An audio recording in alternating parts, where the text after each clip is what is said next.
Hello everyone, welcome to my YouTube channel. तो last lecture में हमने कॉम्प्लेक्स एनालिसिस में कॉम्प्लेक्स फंक्शन और कॉम्प्लेक्स फंक्शन की लिमिटिंग वैल्यू, कॉम्प्लेक्स फंक्शन को कैसे रिप्रेजेंट करते हैं, ये सब हमने देखा था। इस लेक्चर में हम देखते हैं continuity of a complex function और डिफरेंशियबिलिटी ऑफ कॉम्प्लेक्स फंक्शन, और इसी के साथ साथ हम डिस्कस करेंगे एनालिटिक फंक्शन। ओके, तो स्टार्ट करते हैं। रियल फंक्शंस के लिए कॉन्टिन्यूटी को आप लोग कैसे डिफाइन करते हैं वो आप सभी जानते हैं। यहाँ पे एफ एक्स एक रियल फंक्शन होता है और ये कॉन्टिन्यूस होता है at X equal to X naught. ठीक है, कॉन्टिन्यूस किस कंडीशन पे होता है? अगर उसकी right hand limit left hand limit equal हो किसके? एग्जैक्ट वैल्यू के, x equal to X naught पे। मतलब फंक्शन की limiting values x equal to X naught के इक्वल हों, तब हम बोलेंगे कि जो फंक्शन है उसकी लिमिट एग्जिस्ट कर रही है और हमारा फंक्शन क्या है? कॉन्टिन्यूअस है। तो ये रियल फंक्शन के लिए होता है। अब हम बात करते हैं कॉम्प्लेक्स फंक्शन के लिए। तो ये complex function F Z will be continuous at Z is equal to Z naught if function is defined at Z is equal to Z naught. ठीक है, function Z is equal to Z naught पे defined होना चाहिए। इसके साथ साथ उसकी limiting value भी एग्जिस्ट करनी चाहिए। सेकंड और थर्ड और लास्ट पॉइंट इसमें यह है कि लिमिटिंग वैल्यू फंक्शन की एग्जैक्ट वैल्यू के इक्वल होनी चाहिए। ओके, तो यहाँ पे दोनों को इक्वल कर दिया और तभी जो फंक्शन है वो क्या होगा? हमारा कॉन्टिन्यूअस होगा। अब एक एग्जाम्पल ले लेते हैं। एग्जाम्पल हमें दिया है कि एक हमारे पास फंक्शन है F Z is equal to imaginary Z divided by modulus of Z square, और ये क्या है? डिफाइंड है for Z naught equal to zero, और इस फंक्शन की वैल्यू है Z is equal to zero पे। मतलब इसका क्या है कि Z is equal to zero पे फंक्शन डिफाइंड है। ओके, तो आप यहाँ देख सकते हैं पहला पॉइंट, एफ जेड की एक डिफाइंड वैल्यू है at Z naught at Z is equal to zero. तो पहला पॉइंट तो वेरीफाई हो रहा है। अब हमको लिमिटिंग वैल्यू फाइंड आउट करनी है फंक्शन की। तो लिमिटिंग वैल्यू आप सभी फाइंड आउट करना जानते हैं। Z tending to zero, F Z imaginary Z क्या होता है? वो वाई होता है, और वाई की जगह आप स्ट्रेट लाइन के थ्रू जाएंगे। आपको बस ये शो करना होगा कि ये पाथ इंडिपेंडेंट है। पर जब हम y equal to M X put करेंगे तो ये जो वैल्यू आएगी x इक्वल टू जो आप जीरो पुट करेंगे तो ये इनफाइनाइट आएगी। मतलब फंक्शन की लिमिटिंग वैल्यू डिफाइन नहीं है और फंक्शन कॉन्टिन्यूअस नहीं है। ठीक है, तो आप यहाँ देखिए कैसे कॉन्टिन्यूअस नहीं है। इस पॉइंट से ये कॉन्टिन्यूअस नहीं है क्योंकि ये फंक्शन की एग्जैक्ट वैल्यू के जो डिफाइंड थी Z is equal to zero पे, उसकी लिमिटिंग वैल्यू पे इक्वल नहीं है, तो इसीलिए F Z is not continuous. अब बात करते हैं अगले एग्जाम्पल की। हमारे पास अगला एग्जाम्पल दिया है X cube Y five X plus I Y divided by X की पावर फोर प्लस वाई की पावर फोर, और ये Z is not equal to zero के लिए है, और यहाँ पे जेड इज इक्वल टू जीरो के लिए फंक्शन की एक वैल्यू डिफाइंड कर रखी है। मतलब फंक्शन की पहली वैल्यू डिफाइंड है Z is equal to zero के लिए, F Z is defined. Okay, तो पहला पॉइंट वेरीफाई हो गया। अब हमें लिमिटिंग वैल्यू फाइंड आउट करनी है। तो लिमिटिंग वैल्यू फाइंड आउट करने के लिए एक पाथ चूज करेंगे, Y is equal to M X. इस फंक्शन में ये वैल्यू पुट करेंगे और जेड को जीरो की तरफ टेंड करवाएंगे। टेंड करवाने पे limiting value of F Z हमको जीरो मिल जाएगी, और जो कि फंक्शन की डिफाइंड वैल्यू के इक्वल है। तो हम बोलेंगे फंक्शन कंटिन्यूस है at Z equal to zero पे। अब यहाँ पे कुछ पॉइंट्स लिखे गए हैं, आप इन पॉइंट्स को एक बार देख सकते हैं। अगर हमारे पास कोई दो फंक्शन है F Z and G Z, और ये दोनों ही क्या है? कॉन्टिन्यूस हैं at Z is equal to Z naught पे, तब हम बोल सकते हैं पहला पॉइंट है कि इनके कॉम्बिनेशन से बनने वाला कोई भी फंक्शन, चाहे वो मल्टीप्लिकेटिव हो या फिर एडिशन और सब्ट्रैक्शन से बना हो या डिवाइड से बना हो, ये सभी फंक्शन क्या होंगे? कंटिन्यूअस होंगे। ओके, तो ये तीनों पॉइंट बहुत इंपॉर्टेंट है, आपको मेमोराइज करना है। इनको आप नोटबुक में अलग से नोट डाउन कर सकते हैं। फर्दर एक और पॉइंट है, if F Z is equal to U X comma Y, and plus I V X comma Y is continuous at Z is equal to Z naught, ठीक है। देन जो you and we हैं वो दोनों भी क्या होंगे, सेपरेटली कंटिन्यूस होंगे। ओके, नेक्स्ट अब हम बात करते हैं रिमूवेबल डिसकंटिन्यूटी। ये क्या होती है? सपोज एफ जेड एक value Z is equal to Z naught पे डिफाइंड है और limiting value of F Z भी एग्जिस्ट करती है। बट यहाँ पे क्या है कि ये दोनों ही जो डिफाइंड वैल्यू है एंड लिमिटिंग वैल्यू है वो दोनों आपस में इक्वल नहीं है। तो जब दोनों आपस में इक्वल नहीं हैं और फाइनाइट डिसकंटिन्यूटी है जो यहाँ पर, और जो वैल्यू है लिमिटिंग वैल्यू वो आ रही है आपकी एल। तो अब इस डिसकंटिन्यूटी को रिमूव कैसे किया जाए? तो to remove the discontinuity we will define the function. Okay, तो हम लोग फंक्शन को डिफाइन करेंगे। That is the exact value of the function at Z is equal to Z naught becomes equal to the limiting value of the function. This phenomena is known as removable discontinuity. Okay, तो इस तरीके से हम removable discontinuity को remove करेंगे। Next इसमें जो point है वो है differentiability of a complex function.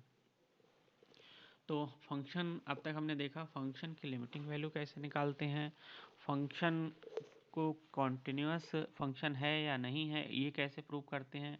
अब हम देखते हैं कि differentiability of a complex function क्या होती है। आप सभी ने लिमिट्स ऑफ रियल फंक्शंस में पढ़ा होगा कि हम किस तरीके से डिफरेंशियबिलिटी चेक करते हैं। ये डिफरेंशियबिलिटी का फॉर्मूला होता है, हमको first derivative of real function check करना है और लिमिट हम लोग लेंगे h टेंडिंग टू 0 और जो फंक्शन है उसमें एक स्लाइट मॉडिफिकेशन कर देंगे, x की जगह x प्लस एच पुट कर देंगे। मतलब कि जो पॉइंट है हमारा x नॉट उसके नाइबरहुड में भी जो फंक्शन है वो हमारा क्या है, डिफरेंशिएबल है। इस तरीके से हम लोग चेक करना चाहते हैं कि जब अगर h 0 की तरफ टेंड करेगा, एग्जैक्टली 0 नहीं होगा, तो क्या हमारा फंक्शन डिफरेंशिएबल होगा।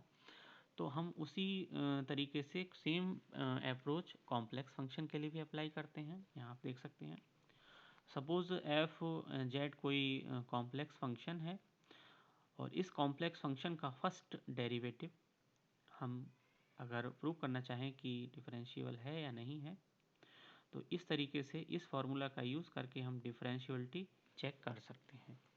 ओके, तो क्या करेंगे, एफ जेड में एक स्लाइट मॉडिफिकेशन करेंगे, जेड को प्लस डेल्टा जेड और प्लस जेड से रिप्लेस कर देंगे और इसमें से minus F Z divide by delta Z करेंगे। इसके बाद जो फाइनल फॉर्म बनेगी वो ये बनेगी, limit delta z tending to 0 delta f divided by delta Z.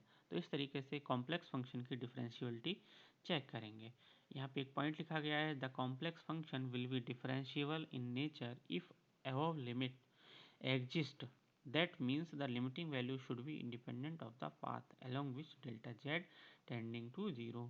ठीक है, तो कुछ नहीं है, बस यहाँ पे एक डेफिनेशन लिखी गई है कि कब ये कॉम्प्लेक्स फंक्शन डिफरेंशिएबल होगा। तो डिफरेंशिएबिलिटी के लिए जब हम लिमिटिंग वैल्यू निकालते आ रहे हैं और लिमिटिंग वैल्यू हमारी पाथ से इंडिपेंडेंट होनी चाहिए, हमने वही चेक करना है। ठीक है, तो अभी आप देख सकते हैं हमने यहाँ पे एक केस कंसीडर किया, एक कॉम्प्लेक्स आर्गेंट प्लेन है और यहाँ पे ये पॉइंट जेड है। अगर हम इधर देखें तो ये डेल्टा जेड इधर हो जाएगा, इधर देखें तो ये डेल्टा जेड इधर हो जाएगा। दोनों ही तरफ से हम जेड को अप्रोच कर रहे हैं। Z is equal to x plus iota y होगा, तो डेल्टा जेड क्या हो जाएगा, delta x plus iota delta y. Okay, तो पाथ बी ए की अगर बात करें तो ये पैरेलल टू रियल एक्सिस है, मतलब यहाँ पे क्या होगा, y जो है वो कांस्टेंट रहेगा, तो डेल्टा y क्या हो जाएगा, 0 हो जाएगा। ठीक है, तो delta Z is equal to delta X आ जाएगा। इसका मतलब यहाँ पे delta X tending to 0। Next path C A की बात करें, ये पाथ सी ए, तो यहाँ पे आपका एक्स कांस्टेंट है तो डेल्टा एक्स 0 हो जाएगा और delta z i delta y के इक्वल हो जाएगा।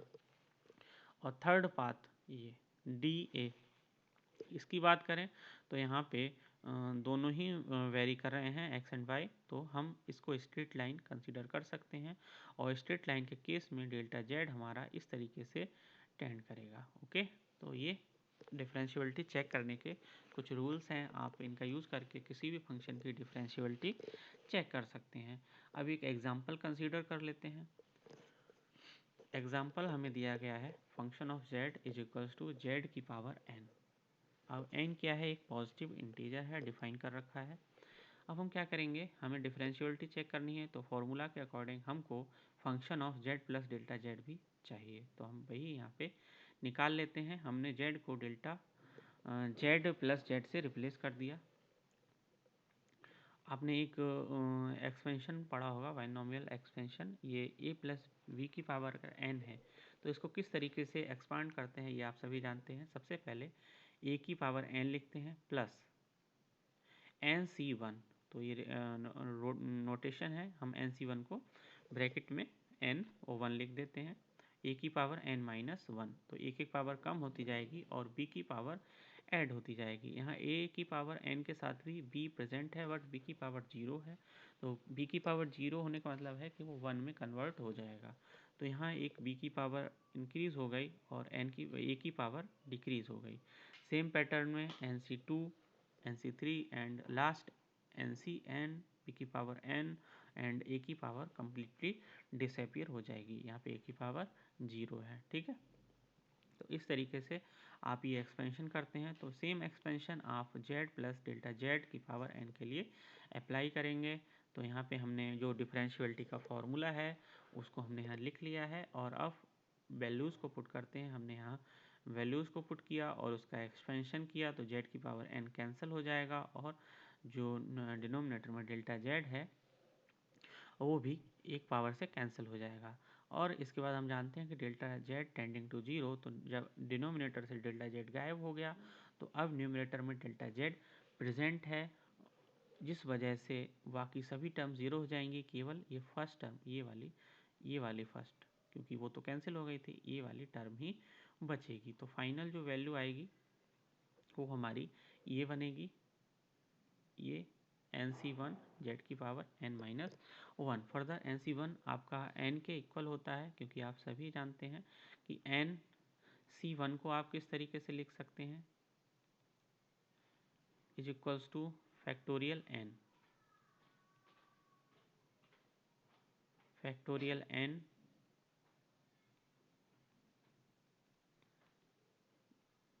ठीक है, डिवाइडेड बाय। अब यहाँ पे क्या होता है कि पहले 1 का फैक्टोरियल आएगा,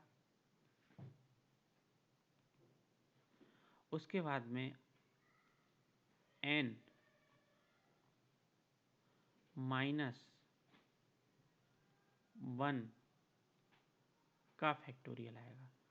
ओके, तो इस तरीके से आपको जब आप इसको ओपन करेंगे तो ऊपर से क्या होगा कि आप n को बाहर लेंगे और वहाँ पे n-1 फैक्टोरियल बचेगा, जो इससे कैंसिल हो जाएगा और जिसकी वजह से हमें यहाँ n मिल जाएगा। तो यहाँ पे जो फॉर्म बनेगी वो आपकी बन जाएगी nz की पावर n-1। तो ये एक तरीके से हम बोल सकते हैं कि पाथ इंडिपेंडेंट है और हमारा फंक्शन डिफरेंशिएबल इन नेचर है, ठीक है। तो एक जनरल पॉइंट यहाँ पे एक प्रॉपर्टी होती है कि any complex function which contains positive integer powers of z only will be differentiable in nature. Okay, तो ये एक प्रॉपर्टी है, आप इसे मेमोराइज कर सकते हैं और नोटबुक में नोट डाउन भी कर सकते हैं।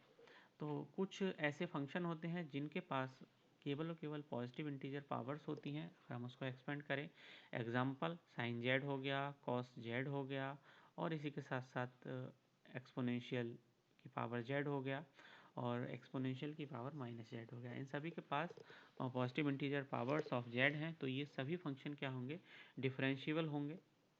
और डिफरेंशिएबल किस पॉइंट पे होंगे, तो जो आपका एंटायर फाइनाइट कॉम्प्लेक्स प्लेन है, ये एंटायर फाइनाइट कॉम्प्लेक्स प्लेन में डिफरेंशिएबल होंगे। एक टर्म आती है कॉम्प्लेक्स एनालिसिस में, एंटायर फंक्शन। तो एंटायर फंक्शन क्या होते हैं, ऐसे फंक्शन जो होल कॉम्प्लेक्स आर्गन प्लेन में डिफरेंशिएबल होते हैं, वो एंटायर फंक्शन कहलाते हैं। So these functions sine z, cos z, exponential z and exponential minus z, ये सभी फंक्शन एंटायर फंक्शन भी हैं, क्योंकि ये होल आर्गन प्लेन में आपके डिफरेंशिएबल हैं। नेक्स्ट क्वेश्चन हम लोग डिस्कस करते हैं फंक्शन। आप देख सकते हैं क्वेश्चन दिया है function of z is equal to z square plus z minus 2yz। तो यहाँ पे क्या है कि पॉजिटिव पावर्स के साथ साथ एक नेगेटिव पावर भी प्रेजेंट है 2yz। तो जब आप इसको डिफरेंशियबल प्रूव करेंगे तो ये डिफरेंशियबल नहीं आएगा, क्योंकि function z is equal to 0 पे खुद डिफाइंड नहीं है। जब डिफाइंड नहीं है तो इस केस में क्या होगा कि फंक्शन डिफरेंशियबल नहीं होगा। होल आर्गन प्लेन की बात नहीं कर रहा हूँ, केवल z इज इक्वल टू 0 की बात कर रहा हूँ। F Z will not be continuous and differentiable at Z is equal to 0। ठीक है, तो किसी और पॉइंट पे डिफरेंशियबल हो सकता है, but z is equal to 0 पे डिफरेंशियबल एंड कंटिन्यूस नहीं है। आपको ये रिमेंबर रखना है कि जेड इज इक्वल टू 0 पे डिफरेंशियबल एंड कंटिन्यूस नहीं है, किसी और पॉइंट पे कंटिन्यूस एंड डिफरेंशियबल हो सकता है। ओके, नेक्स्ट हमें एक फंक्शन दिया गया है जेड स्टार। जेड स्टार का मतलब होता है, एक बार जेड स्टार भी देख लेते हैं कि जेड आप सभी ने अच्छे से पढ़ा है कि जेड क्या होता है। जेड होता है एक्स, अगर नहीं पढ़ा है तो एक बार देख लीजिए। Z plus z plus iota Y.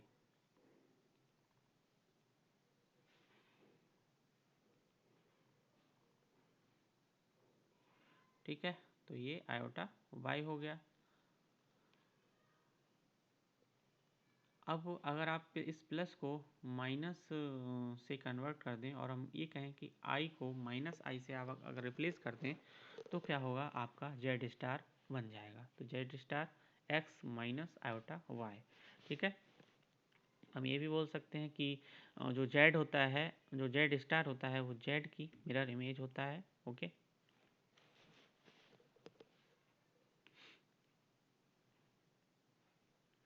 तो अब हमें प्रूव करना है कि जेड स्टार, हमें देखना है, चेक करना है कि जेड स्टार आपका डिफरेंशियबल और कॉन्टिन्यूस फंक्शन है या नहीं है।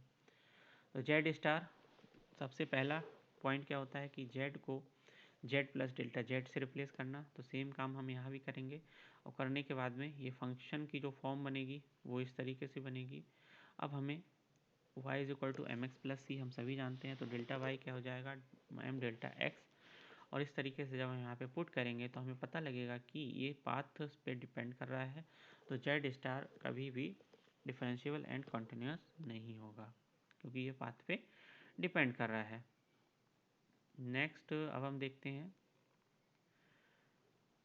Path dependent limit does not exist, so Z star is not differentiable. तो अब हम एक जनरलाइज पॉइंट बनाते हैं कि any complex function F Z which contains Z star will not B differentiable in nature. ठीक है, तो ये पॉइंट भी एक इम्पॉर्टेंट है। अगर आपको कहीं भी जेड स्टार दिखाई देता है तो वो फंक्शन आपका डिफरेंशियबल कंटिन्यूस नहीं होगा। ओके, तो इस तरीके से हम लोग इन पॉइंट्स का यूज़ करके differentiability and continuity of complex function check कर सकते हैं। अब कुछ एग्जांपल और देख लेते हैं। एग्जांपल के लिए एक फंक्शन है, ये डिफाइंड है, और एक दूसरा फंक्शन है इस तरीके से डिफाइंड है। अब हमें चेक करना है कि ये डिफरेंशियबल एंड कंटिन्यूस है या नहीं है। तो देखिए ये क्या है, इसको जब हम कन्वर्ट करेंगे तो 2z plus iota Y plus 7। अब हम इसको भी कन्वर्ट कर सकते हैं। पहले फंक्शन वन की बात कर लेते हैं, 2x प्लस 2 आयोटा वाई। तो 2 को कॉमन लेंगे, x प्लस आयोटा वाई को हम z लिख सकते हैं। तो यहाँ बनेगा 2z प्लस 7 की पावर 12।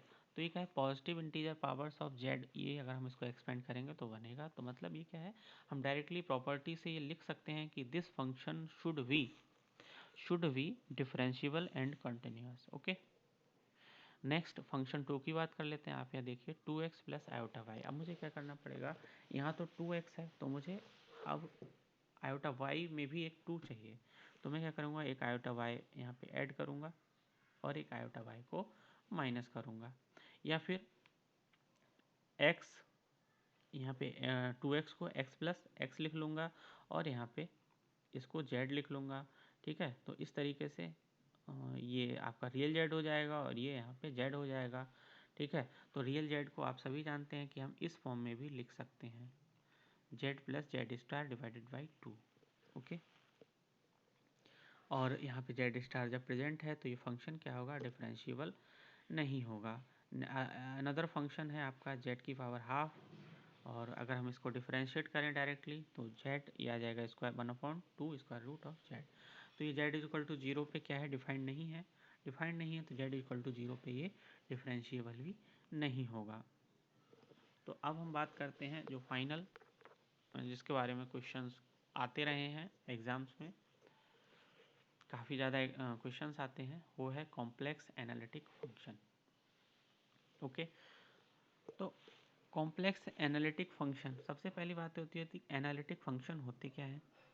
अब तक हमने पढ़ा differentiability and continuity and limiting value of a function और ऑफ ए कॉम्प्लेक्स फंक्शन। तो यहाँ पे डेफिनेशन एनालिटिक फंक्शन की ये दी गई है, a complex function is analytic in nature, means the function is defined continuous and differentiable in nature. ठीक है, मतलब सबसे पहले आपने एक फंक्शन को डिफाइन करना है, फिर उसको कॉन्टिन्यूस प्रूव करना है, फिर आपको डिफरेंशिएबिलिटी उसकी चेक करना है। ये तीनों ही प्रॉपर्टी को अगर वो फॉलो कर रहा है तभी वो क्या होगा, एनालिटिक फंक्शन होगा। और आप सभी जानते हैं कि एनालिटिक एक इंग्लिश वर्ड है, अगर हम इसको हिंदी में समझें तो मतलब ये विश्लेषणात्मक हम इसको बोल सकते हैं, जो कि किसी भी वस्तु या फिर किसी वस्तु या ऐसे फंक्शन की हमको जानकारी दे रहा हो जिसको हम और डीप करके अंडरस्टैंड कर सकें, मतलब ये विशेष विश्लेषणात्मक फंक्शन हम इसको बोल सकते हैं। ठीक है, तो ये एनालिटिक फंक्शन होते हैं। अब हम बात करते हैं a complex function is said to be analytic at the point z is equal to z naught if function is differentiable at z is equal to z naught as well as in the small neighborhood of z naught। तो हम directly कहने का मतलब ये है कि z is equal to z naught पे function defined होना चाहिए और इसी के साथ साथ वो कॉन्टिन्यूस एंड डिफरेंशिएबल होना चाहिए at point z is equal to z naught including the small neighbourhood of z naught. ठीक है, तो ये कोई रीजन है R in complex Argand plane. तो यहाँ पे इसके लिए भी एक डेफिनेशन है, complex function is said to be analytic in a region R in the complex Argand plane means the function is differentiable at all points of the region R। ठीक है, तो इस रीजन R में जितने भी points होंगे उन सभी पॉइंट्स पे जो फंक्शन है वो आपका कॉम्प्लेक्स फंक्शन होना चाहिए। अब यहाँ पे एंटायर फंक्शन जो अभी हम बात कर रहे थे कि ये complex function which is analytic in the entire finite complex plane is said to be entire function. Entire function, any complex function which contains positive integer powers of z only will be analytic in nature. Any complex function which contains z star will not be analytic in nature. E की power z, e की power minus z, sine z, cos z, these all are entire function। ठीक है, क्योंकि ये entire finite complex plane में आपके analytic होते हैं, जिस वजह से इन्हें हम एंटायर फंक्शन बोलते हैं। ये कुछ पॉइंट हैं एनालिटिक फंक्शन के बारे में जिन्हें आप मेमोराइज कीजिए, अपनी नोटबुक में नोट डाउन कीजिए। आइए अब एक एग्जांपल देखते हैं। एग्जांपल में पहला function z imaginary z e की power x sine y minus I cos y। तो अब हम देखेंगे ये पहला फंक्शन, यहाँ पे इमेजनरी z को आप लिख सकते हैं 1/2 iota z minus Z square star. तो इसमें जेड स्टार प्रेजेंट है तो ये डिफरेंशिएबल और एनालिटिक नहीं होगा नेचर में। और इसी के साथ साथ फंक्शन 2 की बात करें तो फंक्शन 2 e की पावर x, यहाँ पे साइन y और आई कॉस y। ठीक है, अगर आप इसमें आयोटा से मल्टीप्लाई करवा दें तो इसके बाद ये आपका बन जाएगा e की पावर आई वाई, और इनको अगर आप कंबाइन कर दें तो यह बन जाएगा माइनस आयोटा e की पावर z। अब यहाँ पे क्या है कि ये पॉजिटिव इंटीजर कंटेन करता है, जिस वजह से ये होल आर्गन प्लेन में, इनफाइनाइट आर्गन प्लेन में ये क्या होगा, एक एनालिटिक फंक्शन होगा आपका। ठीक है, अब अनदर एग्जांपल के लिए अगर आप बात करें तो फंक्शन साइन जेड, और ये सारे दो एग्जांपल दे रखे हैं, इनको अगर आपको प्रूव करना है तो ये क्या है, कुछ पॉइंट्स पे डिफाइंड नहीं है, इनमें ये डिसकंटिन्यूटी है, जिस वजह से ये फंक्शन एनालिटिक फंक्शन नहीं होंगे at z is equal to 1,2 पे। और किसी पॉइंट पे एनालिटिक तो हो सकते हैं but z is equal to 1,2 पे एनालिटिक नहीं है। कभी कभी पूछा जाता है क्वेश्चन कि ये फंक्शन किस पॉइंट पे एनालिटिक फंक्शन नहीं है, तो आपको जो डिनोमिनेटर है उसको जीरो से इक्वेट करना है और उन पॉइंट्स को फाइंड आउट करना है जिन पॉइंट्स पे वो डिनोमिनेटर जीरो है। ठीक है, तो ऐसे पॉइंट्स इस फंक्शन के लिए 1,2 थे, तो इन पॉइंट्स पे ये फंक्शन एनालिटिक नहीं है। अब हम सेकंड एग्जांपल की बात करते हैं, cos z sin z। cot z को इस फॉर्म में लिख सकते हैं और z की वैल्यूज़ क्या होंगी, n पाई। ठीक है, तो साइन जेड हमारा इसके डिनोमिनेटर में है, तो इन पॉइंट्स पे क्या होगा, ये फंक्शन एनालिटिक नहीं होगा, z is equal to N pi. ठीक, तो अब हम अगले लेक्चर में देखेंगे और अगले सेशन में देखेंगे कि एनालिटिक फंक्शन के लिए क्या क्या कंडीशंस रहती हैं। अगर कोई कॉम्प्लेक्स फंक्शन है, अगर हमें उसे एनालिटिक फंक्शन प्रूव करना है तो कौन सी कंडीशंस हैं जिनके थ्रू हम उसको एनालिटिक फंक्शन प्रूव कर सकते हैं। ठीक है, okay, thank you so much. Video को लाइक कीजिए, शेयर कीजिए, कोई भी डाउट हो तो आप कमेंट सेक्शन में कमेंट कर करके पूछ सकते हैं।